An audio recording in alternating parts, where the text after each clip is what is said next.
Hey everybody, welcome to my channel Mind Booster. So guys, आज के video में हम देखेंगे अबाउट लुकाक्स.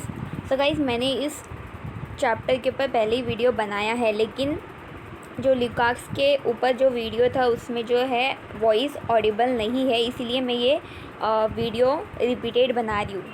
ओके, सो हम देखेंगे अबाउट लुकाक्स. तो जॉर्ज लुकाक्स का टाइम पीरियड है 1885 से लेकर 1971 तक. तो जॉर्ज लुकाक्स का बर्थ हुआ था बुडापेस्ट हंगेरी में 1885 में अप्रैल 13 को. After graduating from Budapest university he studied at the universities of Berlin and Heidelberg. तो उनका जब ग्रेजुएशन कंप्लीट हो गया बुडापेस्ट यूनिवर्सिटी से, तो उन्होंने बर्लिन और हिडलबर्ग यूनिवर्सिटी से अपनी पढ़ाई आगे पूरी की. He had diverse interest during the first phase of his life. तो उनका इंटरेस्ट काफ़ी अलग अलग जगह पे रहता था उनके फर्स्ट फेज ऑफ लाइफ में. Even while he was studying he devoted considerable time to literary criticism. In this field his early work are soul and form. तो उनका जो पहला वर्क था वो था सोल एंड फॉर्म, जो उन्होंने लिखा था 1910 में. History of development of modern drama, aesthetic culture and the theory of novel. तो ये उनके कुछ काम है, वर्क है. His initial inclination during this period was toward ethical idealism.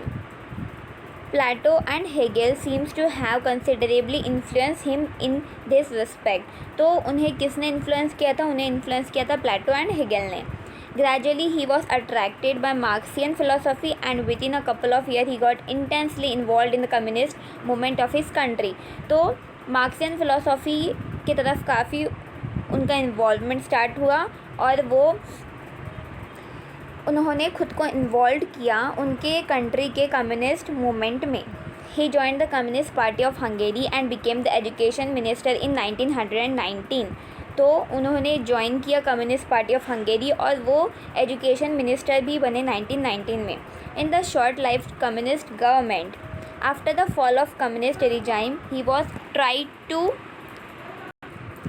Then जो न्यू हंगेरियन गवर्नमेंट थी उन्होंने उन्हें डेथ सेंटेंस भी दिया.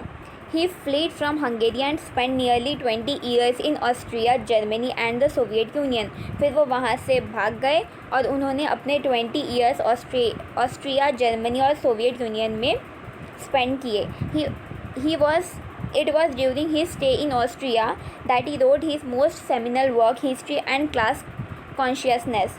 तो जब वो ऑस्ट्रिया में थे उन्होंने उनका एक important work history and class consciousness भी लिखा. This is the most important work of Lukacs and he has influence a large number of Marxist. और उन्होंने काफ़ी मार्क्सिस्ट को इन्फ्लुएंस भी किया. In fact the student movement in France and in other countries of Europe in the 1960 is said to have been inspired by this work. तो उनके इस work के वजह से काफ़ी जो स्टूडेंट मूवमेंट्स हुई थी फ्रांस में और अदर पार्ट में यूरोप के, तो ये इससे इंस्पायर्ड होके भी हुई थी. The Frankfurt school was also influence by him. और जो फ्रैंकफर्ट स्कूल है वो भी इनसे ही इन्फ्लुएंस हुई थी. He return to Hungary in 1945 to become a professor of aesthetic at the Budapest university. फिर 1945 में वो हंगेरी में वापस आ गए एंड उन्होंने as a professor Budapest university में काम करने के लिए वो वापस आए. Here he got actively involve in political activities and consequently become a target of serious criticism. Again वो इन्वॉल्व हो गए पॉलिटिकल एक्टिविटीज़ में और एक सीरियस क्रिटिसिज्म से फिर से वो टारगेट हो गए. So in 1956 in the wake of destalinization he became the Minister of Culture in the communist government of Imre Nagy in Hungary for a few months. तो कुछ महीनों के लिए वो Minister of Culture भी बने in the communist government. Okay. After the fall of this government,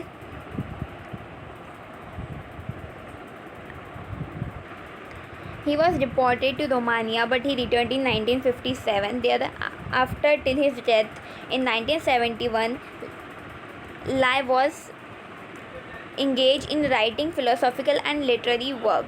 तो फिर उनकी डेथ तक वो इंगेज थे फिलोसॉफिकल और लिटरेरी वर्क लिखने में. ठीक है. Then rejection of dialectical materialism. So you would recall that Marx had predicted that when contradiction in capitalism would grow, it would be overthrown in a revolution by the proletariat.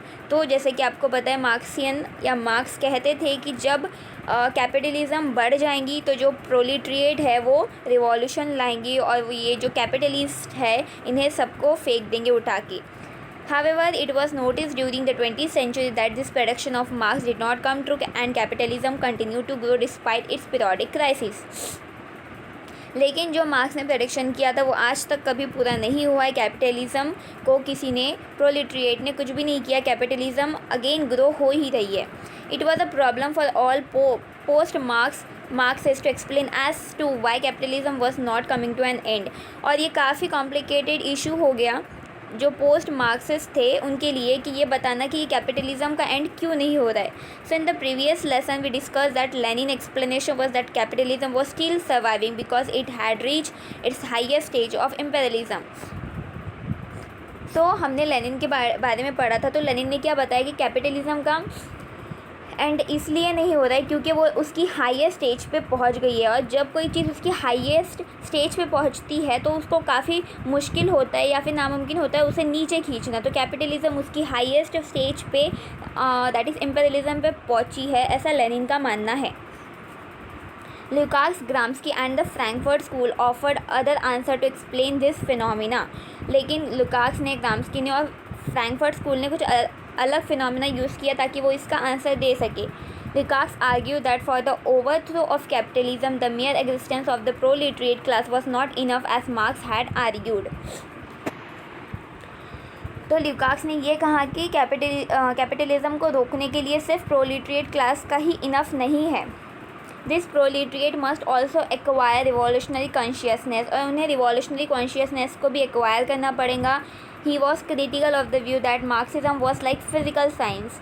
He criticise angle argument that human behaviour was governed bye dialectical law. और उन्होंने angle के argument को भी criticise किया. He also criticise angle for applying dialectics to the social world because the interaction of subject and the object in the social world is not the same in the natural world. और उन्होंने कहा कि जो interaction है subject का और object का social world में वो सेम नहीं है नेचुरल वर्ल्ड में.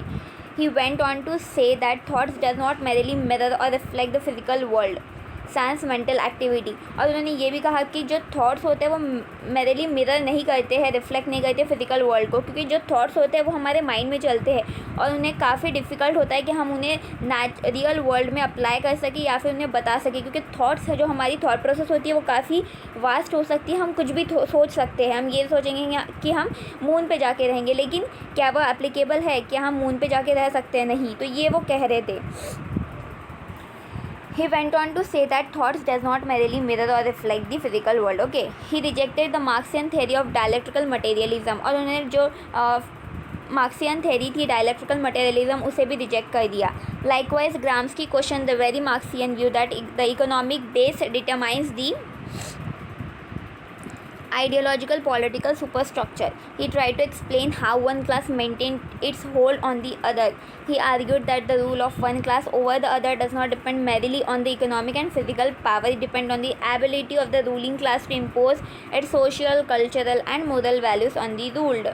सो ये डिपेंड नहीं करता कि फ़िज़िकल पावर कितनी, इकोनॉमिक पावर कितनी है. ये कहता है डिपेंड कि एबिलिटी कितनी है जो रूलिंग क्लास की, कि वो अपनी सोशल, कल्चरल, मोरल वैल्यूज़ को जिनके ऊपर वो रूल कर रहे उसके ऊपर अप्लाई कर सके. Thus while Lukacs emphasise the role of consciousness instead of material forces. So Gramsci ने हाईलाइट किया role of cultural aspect instead of economic base determining the super structure. Okay. Then her denial of Lenin's vanguard thesis. The above position of Lukács also amount to a denial of Lenin's thesis about the role of the Communist Party as the vanguard of the proletariat, because he maintained that such revolutionary consciousness will not come to the proletariat through some intermediary, but directly by experiencing alienation and exploitation. Consciousness in this way does not remain a superstructural category as in Marx. So in Lenin's position as stated is in what is to be done, the proletariat can acquire revolutionary consciousness only by relying on outside elements who have clear awareness of historical evolution which the proletariat can not have on its own.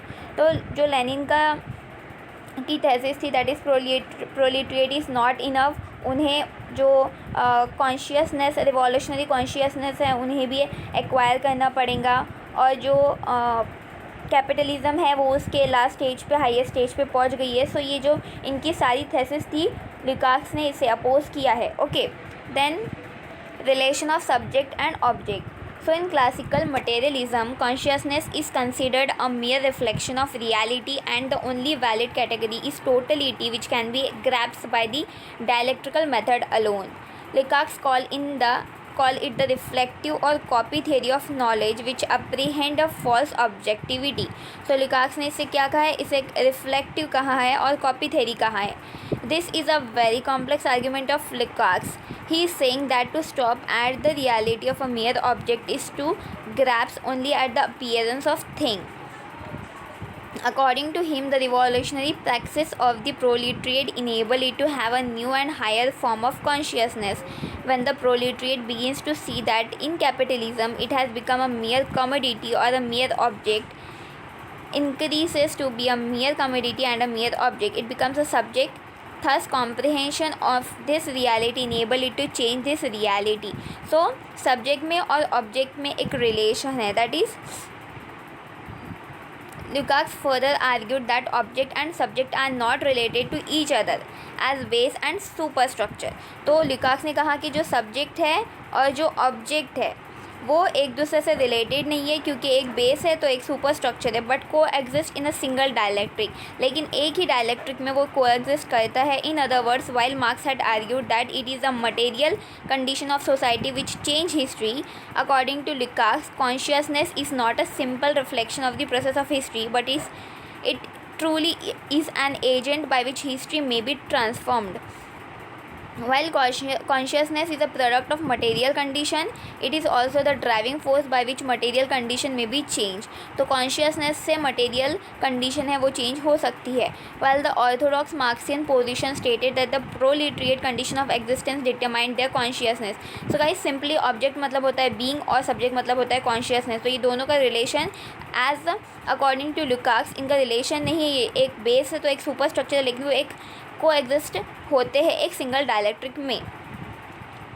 Then it is through the acquisition of the revolutionary consciousness that the proletariat transform itself from a class in itself to a class for itself, from an object of history to a subject of history. ठीक है, so guys ये video यहीं पे ख़त्म होता है. अगर आपको वीडियो अच्छा लगे तो प्लीज़ मेरे चैनल को सब्सक्राइब कीजिए, लाइक कीजिए और शेयर कीजिए. So see in the next video. Bye bye.